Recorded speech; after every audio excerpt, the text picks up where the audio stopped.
Welcome to the Windows Computer and Technology channel, and here we are approaching slowly the end of the year.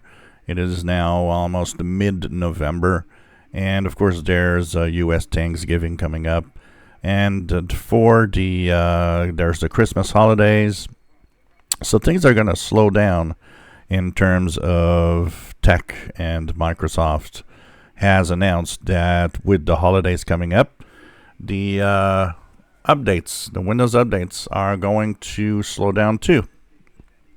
So we are going to get this month the last bug fixing updates for the month of November, the last ones for the year.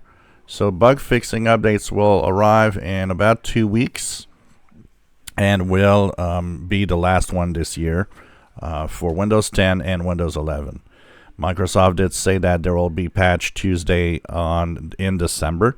So this December, the Patch Tuesday updates, if we look at the dates, will arrive on the 10th, December the 10th, 2024. But after that, no bug fixes for December.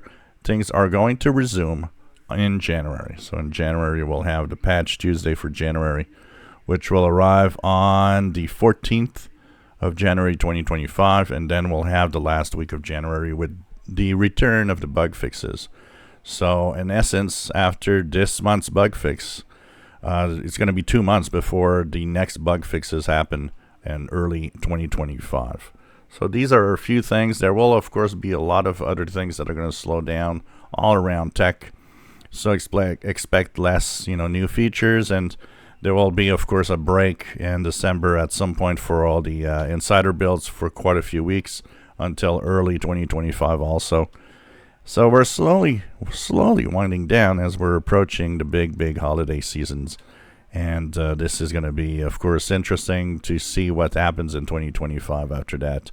In regards to Windows 10 market share with Windows 11's market share and all of what is going to happen, and hey, who knows? Could there be a surprise? Windows 12, anything's possible. If you enjoy my videos, please subscribe, give us thumbs up. Thank you for watching.